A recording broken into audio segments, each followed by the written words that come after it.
നമസ്കാരം. Q Malayalam UK ന്യൂസിലേക്ക് സ്വാഗതം. സാമ്പത്തിക വെല്ലുവിളികൾ നേരിടാൻ സ്വാൻസി യൂണിവേഴ്സിറ്റി ഗണ്യമായ ചെലവ് ചുരുക്കൽ നടപടികൾ നടപ്പിലാക്കുന്നു. 2023 സെപ്റ്റംബറിൽ സാമ്പത്തിക സുസ്ഥിതി മെച്ചപ്പെടുത്തുന്നതിനുള്ള ശ്രമങ്ങളുടെ ഭാഗമായി വോളണ്ടറി എക്സിറ്റ് സ്കീം അവതരിപ്പിച്ചതിന് ശേഷം 342ഓളം സ്റ്റാഫ് അംഗങ്ങൾ സ്വമേധയാ പിരിയുന്നതിന് സമ്മതിച്ചതായി സർവകലാശാല ഈ ആഴ്ച സ്ഥിരീകരിച്ചു. പണപ്പെരുപ്പ ചെലവും സർക്കാർ ഫണ്ടിങ്ങിലെ മാറ്റങ്ങളും ഉൾപ്പെടെയും UK-യിലെയും ഉന്നത വിദ്യാഭ്യാസ സ്ഥാപനങ്ങൾ നേരിടുന്ന സാമ്പത്തിക സമ്മർദ്ദങ്ങളോടുള്ള പ്രതികരണമായാണ് ഈ നടപടികൾ. നിലവിലെ സാമ്പത്തിക സുസ്ഥിരത പരിപാടിയുടെ ഭാഗമായി അക്കാദമിക് സ്റ്റാഫുകൾക്ക് നിർബന്ധിത പിരിച്ചുവിടൽ ഉണ്ടാകില്ലെന്ന് UCU പറഞ്ഞു. ഈ ആഴ്ച ആദ്യം കാർഡിഫ് യൂണിവേഴ്സിറ്റി 400 ജോലികൾ വെട്ടിക്കുറയ്ക്കാനും ചില കോഴ്സുകൾ അവസാനിപ്പിക്കാനും നിർദ്ദേശിച്ചിട്ടുണ്ടായിരുന്നു. രാജ്യത്തെ പ്രധാനപ്പെട്ട യൂണിവേഴ്സിറ്റികളിൽ 4-1 ചെലവ് ചുരുക്കലിന്റെ ഭാഗമായി ജീവനക്കാരുടെ എണ്ണം കുറയ്ക്കുകയാണെന്നാണ് റിപ്പോർട്ടുകൾ പറയുന്നത്. ഏകദേശം 10,000-ലധികം പേർക്ക് തൊഴിൽ നഷ്ടപ്പെടുകയോ താൽക്കാലികമായി ജോലിയില്ലാതാവുകയും ചെയ്യുന്നതായി റിപ്പോർട്ടിൽ പറയുന്നു. ഗവേഷണങ്ങൾക്ക് ഏറെ പ്രാധാന്യം കൊടുക്കുന്ന റസൽ ഗ്രൂപ്പ് ഓഫ് യൂണിവേഴ്സിറ്റികളിൽപ്പെട്ട 2 യൂണിവേഴ്സിറ്റികൾ ഉൾപ്പെടെ 4 യൂണിവേഴ്സിറ്റികൾ കഴിഞ്ഞയാഴ്ച ഏകദേശം 1000-ഓളം പേർക്ക് തൊഴിൽ നഷ്ടമാകുന്നുവെന്നാണ് പറയുന്നത്. തദ്ദേശീയരായ വിദ്യാർത്ഥികളുടെ ഫീസ് 9,250 പൗണ്ടിൽ നിന്ന് വരുന്ന സെപ്റ്റംബർ മുതൽ 9,535 പൗണ്ട് വഴി വർദ്ധിപ്പിച്ചിട്ടുണ്ടെങ്കിലും ഈ മേഖലയിൽ 2025ഓടെ 1.6 ബില്യൺ പൗണ്ടിന്റെ ധനകമ്മി ഉണ്ടാകുമെന്നാണ് കണക്കാക്കിയിരിക്കുന്നത്. ഹാർലി സ്ട്രീറ്റ് ദന്ത ഡോക്ടർക്ക് 87,663 പൗണ്ട് നഷ്ടപരിഹാരം നൽകാൻ ഉത്തരവിട്ട് ഹൈക്കോടതി. ഡെന്റൽ ഇംപ്ലാന്റ് നടത്തുന്നതിനിടയിൽ മൊണിക്ക പിജിലാനി എന്ന ഡോക്ടർ റൂട്ട് കനാൽ ഇംപ്ലാന്റ് ചെയ്യുകയും അത് അണുബാധയ്ക്ക് കാരണമാവുകയും ചെയ്തു. 2018 നടന്ന സംഭവത്തിൽ കരോലിൻ ബെയ്ലിക്ക് 10 ദിവസം ആശുപത്രിയിൽ കഴിയേണ്ടതായും വന്നു. ഡോക്ടർ ബിജിലാനി മിസസ് ബെയ്ലിയുടെ താടിയിൽ അളക്കുകയോ എക്സ്റേ എടുക്കുകയോ ചെയ്തിട്ടില്ല. പകരം അതിനു മുൻപ് ചികിത്സിച്ച മറ്റൊരു ചികിത്സയിൽ നിന്നുള്ള വിവരങ്ങളെ ആശ്രയിച്ച് ട്രീറ്റ്മെന്റ് നടത്തുകയായിരുന്നു.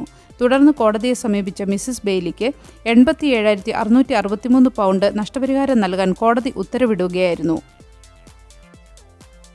ബ്രെക്സിറ്റിന് ശേഷം EU മീറ്റിംഗിൽ പങ്കെടുക്കുന്ന ആദ്യത്തെ UK പ്രധാനമന്ത്രി കെയർ സ്റ്റാർമർ. ബ്രെക്സിറ്റിന് ശേഷം ഒരു UK പ്രധാനമന്ത്രി യൂറോപ്യൻ യൂണിയൻ ഉച്ചകോടിയിൽ പങ്കെടുക്കുന്നത് ഇത് ആദ്യമാണ്. ഫെബ്രുവരി 3 നടന്ന യൂറോപ്യൻ യൂണിയൻ നേതാക്കളുടെ അനൗപചാരിക യോഗത്തിൽ പ്രധാനമന്ത്രി കെയർ സ്റ്റാർമർ പങ്കെടുത്തു. ഉച്ചകോടിയിൽ UK-EU പ്രതിരോധ സുരക്ഷാ സഹകരണം ശക്തിപ്പെടുത്തേണ്ട പ്രാധാന്യം സ്റ്റാർമർ ഊന്നിപ്പറഞ്ഞു. റഷ്യക്കെതിരായ ഉപരോധം വർദ്ധിപ്പിക്കണമെന്ന് വാദിക്കുകയും പ്രാദേശിക സംഘർഷങ്ങൾക്കിടയിൽ ഉക്രൈന് കൂടുതൽ പിന്തുണ നൽകുകയും ചെയ്തു. കൂടാതെ സംഘടിത കുറ്റകൃത്യങ്ങളെ ചെറുക്കുന്നതിനും അനധികൃത കുടിയേറ്റവുമായി ബന്ധപ്പെട്ട വെല്ലുവിളികളെ അഭിമുഖീകരിക്കുന്നതിനും രാജ്യങ്ങളുമായി സഹകരിക്കാൻ ശ്രമിച്ചു. അമേരിക്കയുമായുള്ള വ്യാപാര പിരിമുറുക്കങ്ങൾക്കിടയിലാണ് സ്റ്റാർമറുടെ ഉച്ചകോടിയിലെ പങ്കാളിത്തം. EU ഉച്ചകോടിയിൽ കെയർ സ്റ്റാർമറുടെ പങ്കാളിത്തം ബ്രെക്സിറ്റിന് ശേഷമുള്ള നാഴികക്കല്ല് അടയാളപ്പെടുത്തുന്നു. സമയപരിധി കഴിഞ്ഞിട്ടും ടാക്സ് റിട്ടേൺ സമർപ്പിക്കാൻ സാധിക്കാതെ 1 ദശലക്ഷത്തിലധികം പേർ. വാർഷിക നികുതി റിട്ടേൺ സമർപ്പിക്കാനുള്ള അവസാന ദിവസം പിന്നിട്ടപ്പോൾ ഏകദേശം 1.1 ദശലക്ഷം പേർക്ക് സാധിച്ചില്ല എന്നുള്ള റിപ്പോർട്ടുകൾ പുറത്തുവന്നു. ടാക്സ് ഫയൽ ചെയ്യുന്നതിന് വ്യക്തമായ കാരണം ബോധിപ്പിക്കാൻ സാധിച്ചില്ലെങ്കിൽ ഇവർക്ക് 100 പൗണ്ട് പിഴ അടയ്ക്കേണ്ടി വരുമെന്ന് HMRC അറിയിച്ചു. നിലവിൽ ഏകദേശം 11.5 ദശലക്ഷം ആളുകൾ സമയപരിധിക്കുള്ളിൽ ടാക്സ് റിട്ടേൺ ഫയൽ ചെയ്തിട്ടുണ്ട്. സ്വയം തൊഴിൽ ചെയ്യുന്നവരും അധിക വരുമാന സ്രോതസ്സുള്ളവരും ആയവർ എല്ലാ വർഷവും നികുതി റിട്ടേൺ സമർപ്പിക്കേണ്ടവരിൽ ഉൾപ്പെടുന്നവരാണ്. നികുതി അടയ്ക്കാത്തവരാണെങ്കിൽ പോലും ടാക്സ് റിട്ടേൺ ഫയൽ ചെയ്യേണ്ടി വരും. അല്ലാത്തവർക്ക് പ്രാരംഭ പിഴയായി 100 പൗണ്ട് പിഴ അടയ്ക്കേണ്ടതായും വരും.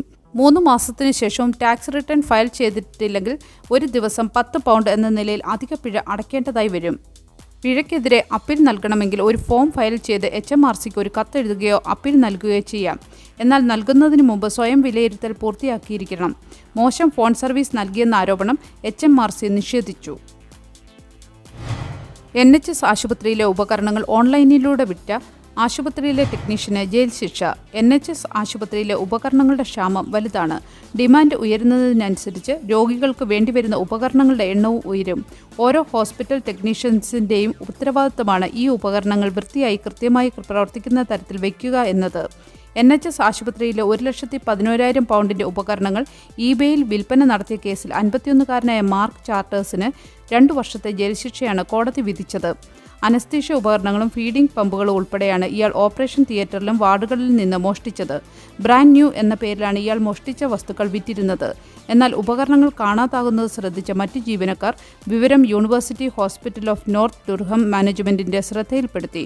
ഇതോടെ പോലീസ് നടത്തിയ അന്വേഷണത്തിലാണ് ഉപകരണങ്ങൾ മോഷ്ടിക്കുന്നത് ചാർട്ടേഴ്സ് ആണെന്ന് തിരിച്ചറിയുന്നത്. ഇയാളുടെ വീട്ടിൽ നടത്തിയ തിരച്ചിലിൽ ഒളിപ്പിച്ച 68 മെഡിക്കൽ ഉപകരണങ്ങൾ ദുർഹാം കോൺസ്റ്റബിളറി ഉദ്യോഗസ്ഥർ കണ്ടെത്തി. ഇതേ അക്കൗണ്ട് പരിശോധിച്ചപ്പോഴാണ് 150-ലേറെ സാധനങ്ങൾ വിറ്റ് പണം നേടിയതായി വ്യക്തമായത്. ഒരു നല്ല ദിവസം ആശംസിച്ചുകൊണ്ട് ഈ വാർത്താ ബുള്ളറ്റിൻ പൂർണ്ണമാകുന്നു. എല്ലാ ദിവസവും വാർത്തകൾക്കായി ഫോളോ ചെയ്യുക. വാർത്തകളുടെ നോട്ടിഫിക്കേഷനായി ബെല്ലൈക്കൺ എനേബിൾ ചെയ്യുക. Q മലയാളം UK ന്യൂസ് ഫേസ്ബുക്കിലും ഇൻസ്റ്റാഗ്രാമിലും യൂട്യൂബിലും ഫോളോ ചെയ്യുക.